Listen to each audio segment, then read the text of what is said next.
neo-Nazis, they decide to do what they do, disrupt other people. This time they disrupted a drag story hour in New Hampshire. Here it is. Oh yeah.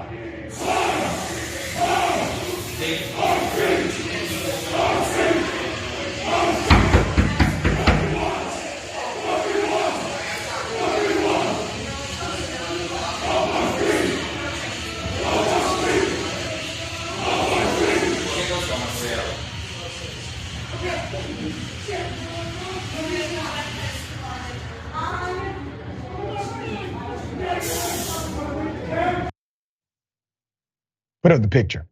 These individuals would tell you, if they were not cowards and wanted to speak without a mask, they will tell you they believe in freedom.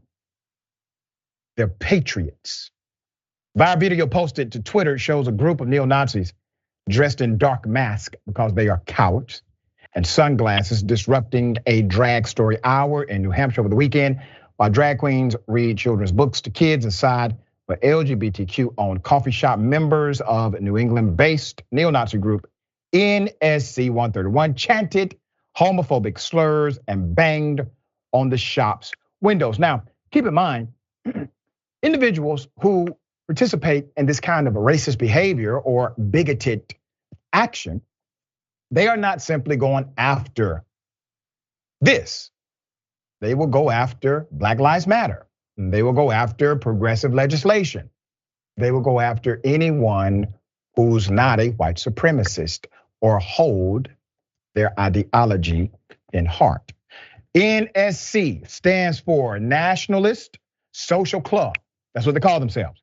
The protesters chanted 131 and homophobic slurs, including the F word, according to Juicy Garland, a drag performer who was at the event and posted the video on social media.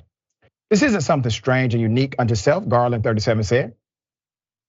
Fascism and dangerous extremity on the right are something that has been here for a long time. Garland added that once the protest began, the store manager called the police and moved the event to the second floor of the shop, okay?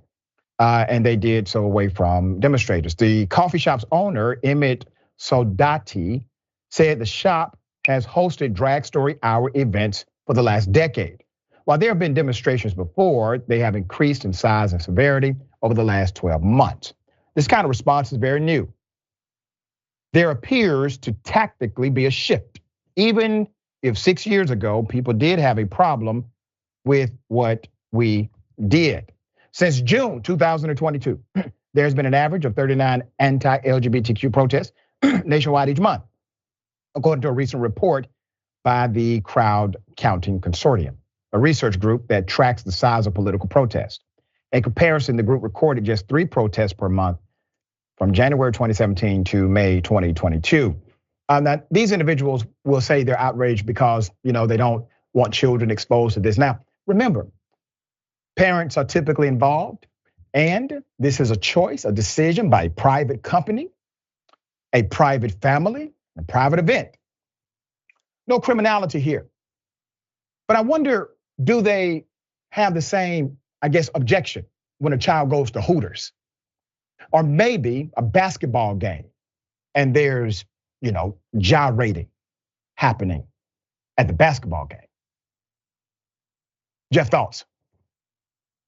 We live in a country where Nazis, even though they cover their faces because they're cowards, feel like they can roam free, and drag queens have to shield themselves because of threats from people like that. That is gross. How did we get here to where a couple of decades ago, this country did so much to at least look like it was destroying Nazism, and now we're right back here where people gotta be fearful of where they go. So look, I know some people who are drag performers and they wouldn't be afraid of Nazis. And again, I think that's the reason why they cover their faces.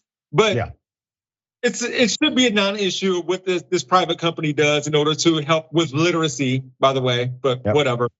Exactly, and remember, these neo-Nazis, they support legislation that will mandate a 10-year-old have the fetus born from a rapist, from a monster. All right, they would be okay with that.